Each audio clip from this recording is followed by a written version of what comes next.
예, 오늘 말씀의 제목 따라해 보실까요? 말씀으로 살 것이라. 말씀으로 살 것이라. 야구 선수 중에 공을 던지는 투수는 어깨를 다치지 않기에 굉장히 조심합니다. 한 경기에 공을 던지고 나면 다음 경기에 나가기 전까지 어깨를 최대한 보호하죠. 축구 선수들은 발을 보호해야 합니다. 또 와인이나 위스키를 감별하는 이 감별사는요, 가장 신경 써서 관리한 것이 어딜까요? 바로 코죠. 이 코에 보험을 들고 후각이 손상되지 않게 하기 위해 심지어는 향수는 물론이고 스킨이나 로션도 잘 바르지 않는다고 합니다. 자신이 하는 일을 잘 하기 위해서 다른 것들을 절제하는 것이죠. 예수 믿는 우리들은 하나님의 자녀로서 하나님께 영광 돌리는 삶을 살기 위해서 자기 자신을 잘 관리할 수 있어야 됩니다. 하나님의 뜻을 바라볼 수 있는 영적 분별력이 흐트러지지 않도록 관리해야 하는 거죠. 그래야 범사에 승리하는 삶을 살 수 있는 것입니다. 신앙생활에서 기본이 되는 것이 예배와 기도라고 할 수가 있습니다. 예배가 하나님을 만나는 시간이라면 기도는 하나님과의 만남을 유지하는 통로라고 할 수 있습니다. 하나님과 만나는 것, 그리고 그 만남을 유지하는 것, 이 둘은 모두 믿음이 있어야 가능한 일입니다. 그렇기 때문에 신앙생활에 있어서 믿음이란 기본 중에 기본이라고 할 수가 있습니다. 하나님이 살아 계시다는 믿음, 예수 믿음으로 구원받아 하나님의 자녀가 되었다는 믿음, 기도하면 허공에 맴돌거나 땅에 머물지 않고 하나님께서 들으신다는 믿음, 이처럼 믿음을 빼놓고는 신앙생활을 이야기할 수가 없습니다. 그런데 성경은 이러한 믿음이 말씀에서부터 출발한다고 말해주고 있어요. 우리 로마서 10장 17절 말씀을 같이 읽겠습니다. 로마서 10장 17절 시작. 그러므로 믿음은 들음에서 나며 들음은 그리스도의 말씀으로 말미암았느니라. 아멘.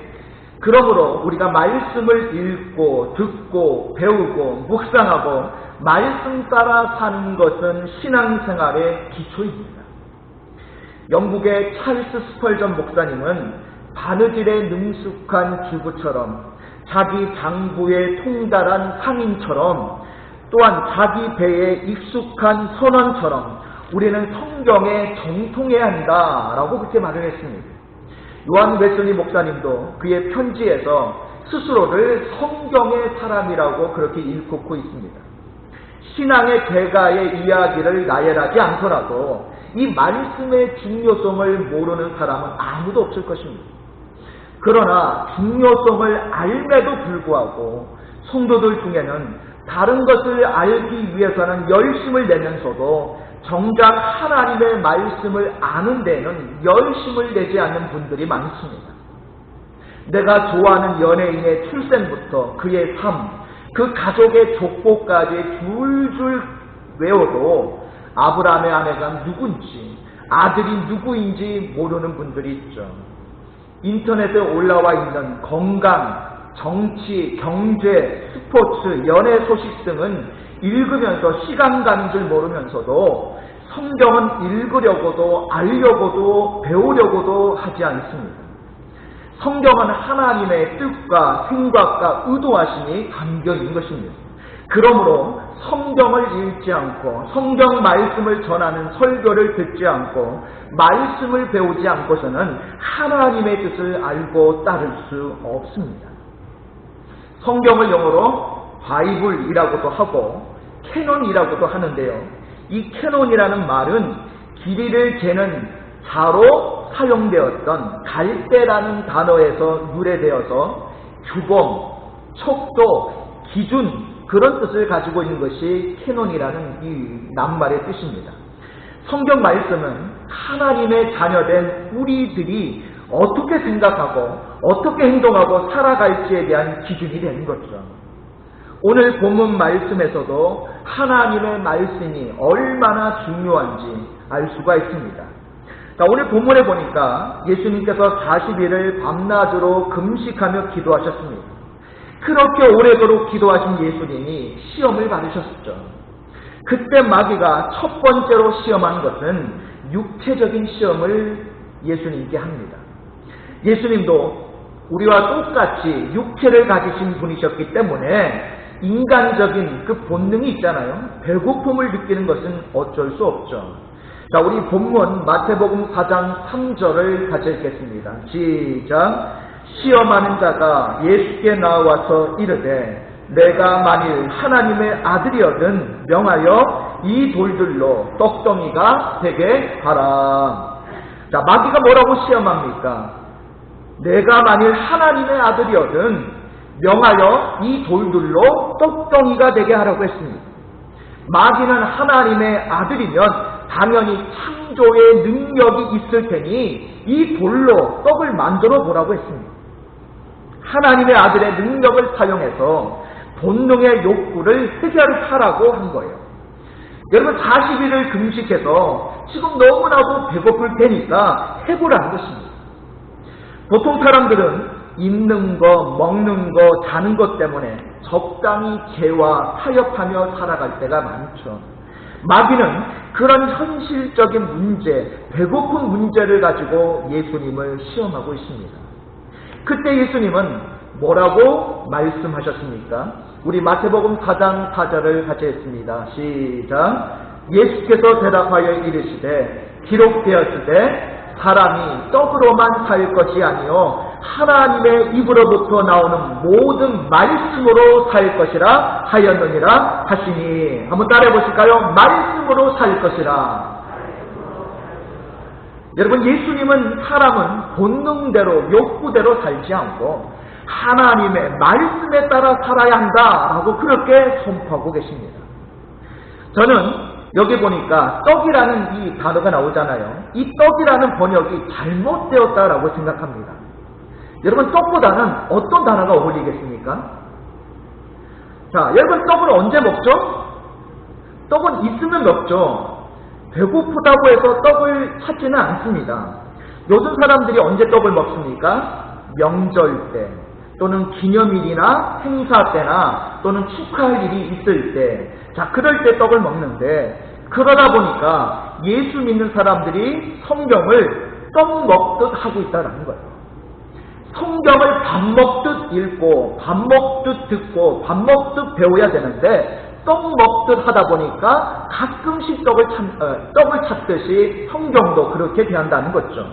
그래서 저는 이 4절을 사람이 밥으로만 살 것이 아니요 라고 하든지 최소한 사람이 빵으로만 살 것이 아니요 라고 했어야 한다고 생각합니다. 보통 하루에 2끼나 3끼 밥을 먹죠. 양식을 먹는 것은 계속 반복해서 합니다. 그런데 떡이라고 번역을 해 놓았으니 이게 문제죠. 우리가 살면서 하나님의 말씀을 밥 먹듯이 하여 영의 양식을 공급받아야 하는데 그렇지 못한 삶을 우리가 살아갈 때가 많습니다. 마귀는 먹고 사는 문제, 생존의 문제로 우리를 끊임없이 시험해 옵니다. 본능의 문제로 걸고 넘어지죠. 먹고 살아야 되는데 어쩔 수 없지 않느냐, 그렇게 우리를 유혹합니다. 그러나 우리는 본능에 이끌려 사는 존재가 아닙니다. 우리는 구원받은 하나님의 백성답게, 천국 백성답게 하나님의 말씀 따라 사는 존재인 줄 믿습니다.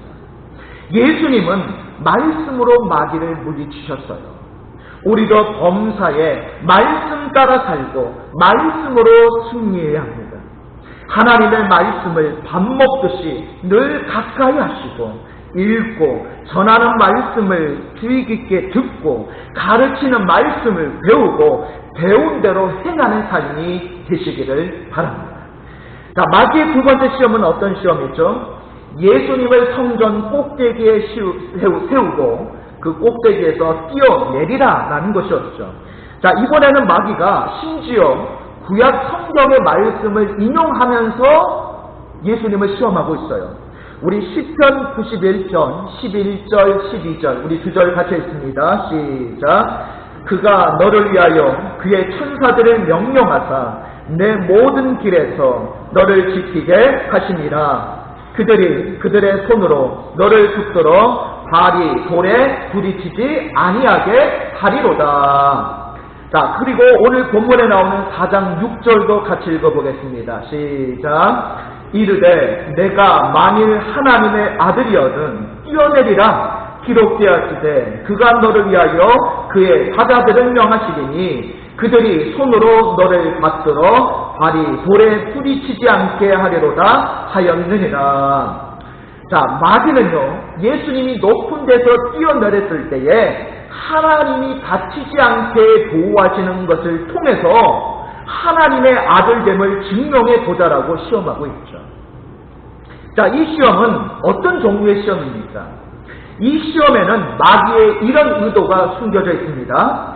그렇게 하면 사람들이 와 멋지다, 와 최고다 하면서 찬사를 보낼 거야. 그러니 한번 뛰어내려봐. 그러면 당신은 단번에 스타가 되는 거야. 마귀는 교묘하게 시편의 말씀을 인용하면서까지 허영심과 영주의, 스타의식, 자존심을 충동시키는 유혹으로 예수님을 시험하고 있죠. 그러므로 우리가 마귀와 싸워 승리하기 위해서는 반드시 하나님의 말씀으로 무장하고 있어야 할 줄 믿습니다. 이때 예수님이 이 마귀의 두 번째 시험에 대해서 뭐라고 말씀을 하셨습니까? 우리 마태복음 4장 7절을 같이 읽습니다. 시작. 예수께서 이르시되 또 기록되었으되 주 너의 하나님을 시험하지 말라 하였느니라 하시니 아멘. 보통 사람들은 광야같이 험하고 힘든 곳에서만 시험이 있다고 생각합니다. 그러나 마귀는요, 장소나 환경을 가리지 않죠. 지금 예수님도 이 두 번째 시험을 성전에서 받으셨어요. 신앙생활 하면서 여러분의 마음을 아프게 하는 사람들이 누구입니까? 교회 나갈 마음을 없애는 사람들이 누구입니까? 봉사하고 헌신할 마음을 떨어뜨리는 사람이 누구입니까? 이웃집 아저씨입니까? 고등학교 동창입니까? 아니죠. 교회 안에 같이 신앙생활하는 우리 믿음의 지체들이 상처를 주죠. 예수 믿는 사람들과 부딪혀 마음 아픔을 경험합니다. 목회자도 마음 아플 때가 있습니다. 어떤 때는 가슴을 쥐어뜯으며 눈물 흘리며 기도할 때도 있죠. 밖에 있는 사람들 때문이 아닙니다. 교회 안에 있는 사람들 때문에, 가까운 사람들 때문에 우리가 힘들어하고 눈물 흘리는 것입니다. 하나님과 아주 가까이 있는 것 같은 사람, 기도하는 사람들이 우리의 마음에 상처를 줍니다. 예수 이름으로 모인 회원들이, 예수 이름으로 만난 동역자가, 친구가 아픔을 줍니다. 신앙생활의 경력도 상관없습니다. 직분도 상관없습니다. 자신도 모르게 사탄의 도구가 되어 다른 사람에게 다가갈 때도 있습니다. 나에게는 전혀 그런 의도가 없어서도 사탄이 얼마나 간사하고 교묘한지 그것을 아주 악하게 이용해 먹을 때가 많죠. 어떤 권사님이 저에게 자신에게 이런 질병이 있는데 목사님만 아시고 저를 위해 기도해 달라고 부탁을 하셨습니다. 그런데 며칠 후에 그 권사님에게서 전화가 와서 막 저한테 노발대발 하시는 거예요. 어떻게 목사님 그럴 수 있느냐고. 그래서 얘기를 들어보니까 목사님만 알고 기도해 달라고 했는데, 아니 그새 다른 성도들에게 다 떠벌리고 다녔냐고 말씀을 하시는 것이었어요. 여러분 아다시피 제가 입이 무겁잖아요. 믿으시죠? 예, 제가 입이 무거운데 저 아무한테도 얘기를 안 했거든요. 예, 그런데 자초지정을 들어보니까 다른 권사님이 자신의 질병을 어떻게 알고 위에서 기도하겠다고 전화가 왔었다는 거예요. 그래서 저는 다른 분에게는 절대로 말한 적이 없었기에 그 전화하셨다는 권사님에게 제가 물어봤더니 그 권사님은 어떻게 알게 되냐면 그 기도 부탁을 하실 때 우연히 지나가시다가 목사님께 기도 부탁하는 것을 들은 거예요. 그래가지고 듣고 이 권사님은 나름대로 그래도 선한 마음으로 나도 그 권사님 질병을 놓고 같이 기도해야지 하고 같이 기도해 주겠다고 전화를 했었던 거죠. 여러분, 천사 같은 사람, 예수님 많이 닮아 보이는 사람, 가장 믿을 만한 사람들도 아픔을 주고 눈에서 눈물을 뽑게 하고 입에서 탄식하게 만들 수 있습니다. 여러분 잘 들으세요. 교회 안에서도 시험당할 수 있습니다. 상처받을 수 있습니다. 마음 아플 수 있습니다. 그러나 그 시험에서 승리해야 합니다. 이때 반드시 필요한 것이 뭘까요? 바로 하나님의 말씀이다라는 거예요. 사탄이 우리를 이렇게 집중 공격하는데 여러분은 무엇으로 맞서 싸우시겠습니까? 뭐 가지고 싸우시겠어요? 말씀이라는 영적 무기가 없으면 우리는 지고 마는 것입니다. 시험에 들고 마는 것입니다. 그러므로 말씀으로 대적하시고 말씀으로 승리하시기를 바랍니다. 자, 그 후 마귀는 예수님을 데리고 높은 산으로 가게 돼 있죠.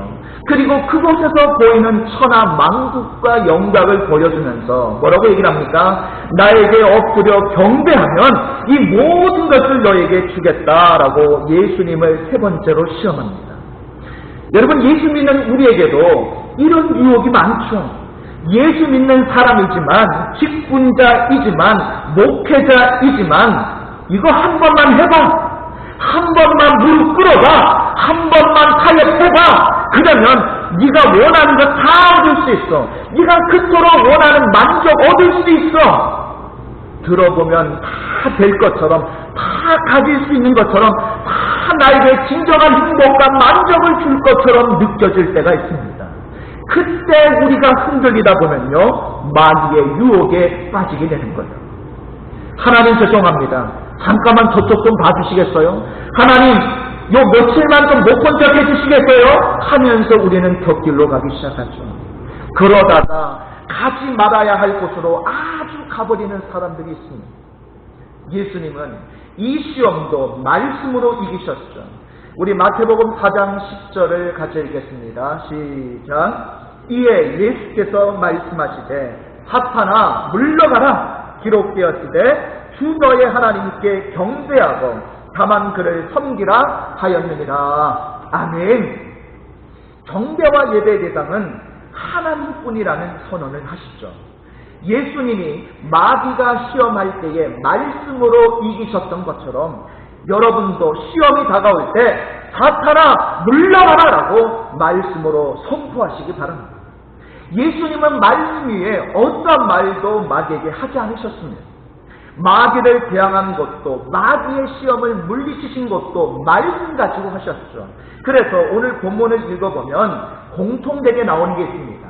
4절에 보면 기록되었으되, 7절에 보면 또 기록되었으되, 그리고 10절에도 기록되었으되 라고 하면서 계속해서 말씀으로 승리하시죠.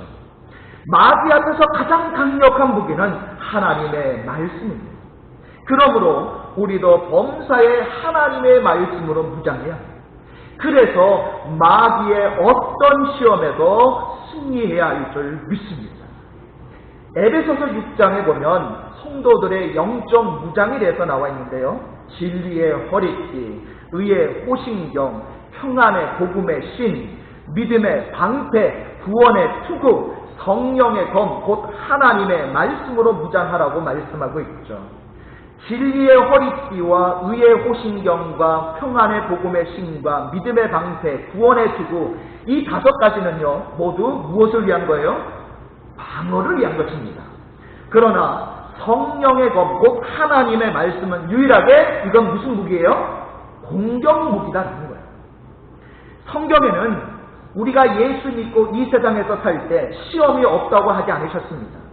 예수 믿어도 험한 골짜기로 갈 수 있습니다. 예수 믿어도 힘든 일 겪을 수 있습니다.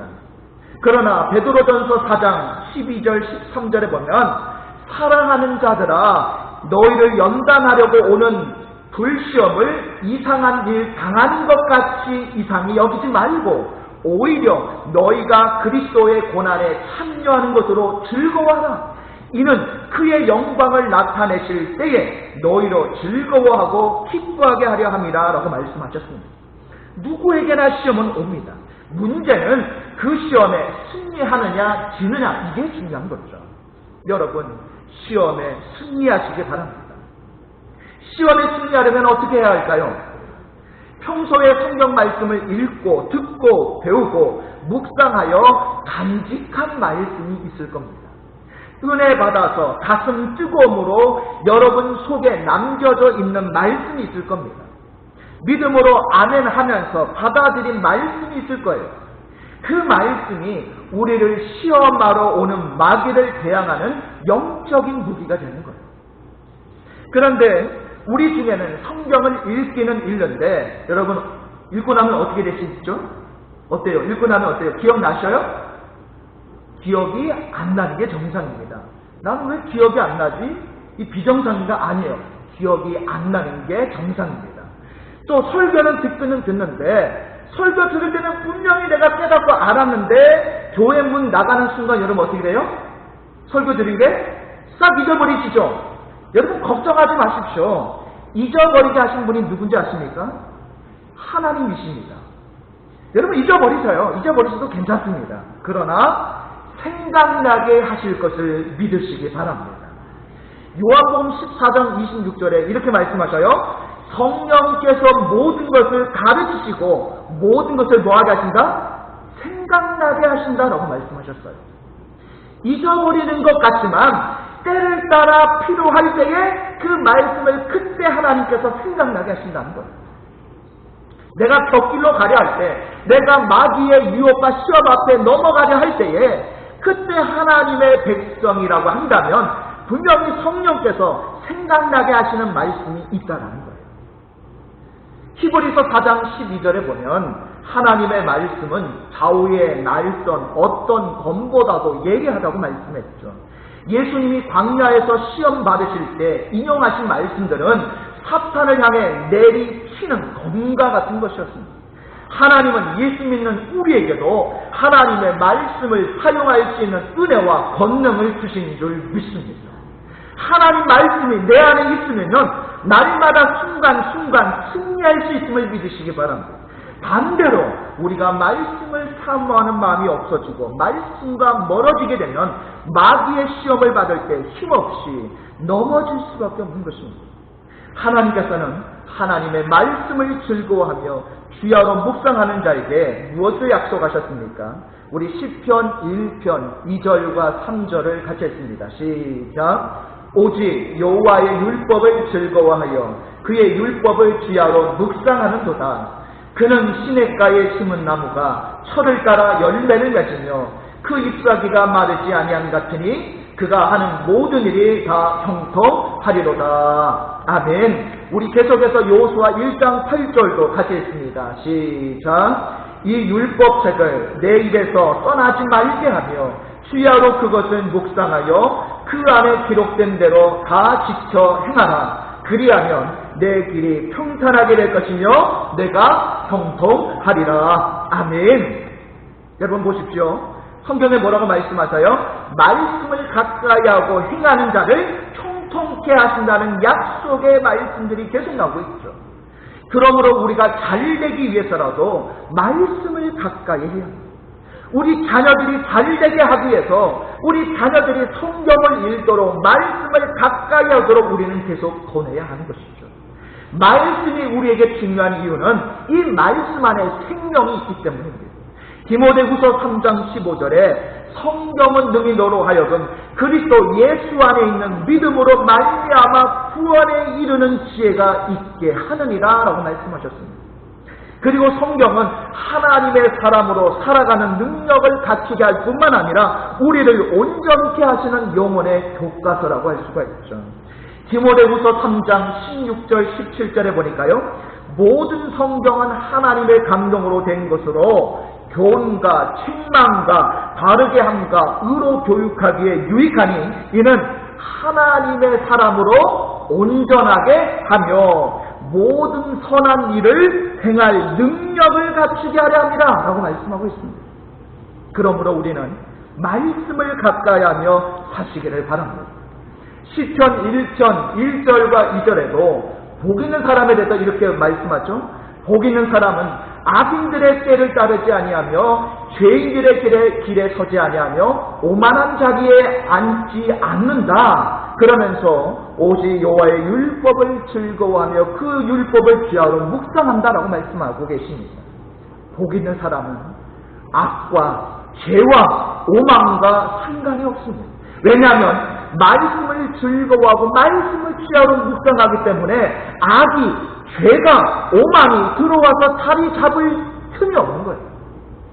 말씀을 즐거워하며 취하로 묵상하는 사람은 말씀으로 죄를 이길 능력을 갖게 되는 줄 믿습니다. 사탄이 어떤 방법으로 공격해 올지라도 여러분, 하나님의 말씀이면 얼마든지 이기고도 남는 겁니다. 그러므로 말씀을 읽고 듣고 배우고 지켜 행하시는데 여러분 최선을 다하시기 바랍니다. 여러분 사무실 책상에 앉아 컴퓨터를 켜기 전에 잠깐이라도 조금이라도 성경을 읽으시기 바랍니다. 사업을 하시는 분들 일터에서 하루 일과를 시작할 때 말씀 보고 기도함으로 시작하시기 바랍니다. 시편 기자가 뭐라고 얘기하겠죠? 주의 말씀은 내 발의 등이요 내 길의 빛이니이다라고 했습니다. 발의 등이 되고 우리의 갈 길을 비춰주시는 빛이 된다는데 우리는 당연히 성경 말씀을 가까이 해야 될 줄 믿습니다. 좋은 것은 이제 사순절 기간 동안 우리가 성경 필사를 합니다. 이 성경 필사를 통해서 여러분 큰 말씀의 능력과 은혜를 경험할 수 있는 그런 시간 되시기를 바랍니다. 그리고 오늘 우리 기도원협회가 이 성경을 보고받는 귀한 사역을 하잖아요. 성경이 사람을 살립니다. 성경이 영혼을 복되게 하죠. 오늘 이 귀한 사역을 위해서 헌신하는 우리 기도원협회 사역을 위해서 기도해 주시고요. 여러분 범사에 늘 말씀 붙잡고 말씀을 사모하며 말씀으로 마귀의 모든 시험을 이기는 믿음의 승리자들이 다 되시기를 주님의 이름으로 축복합니다.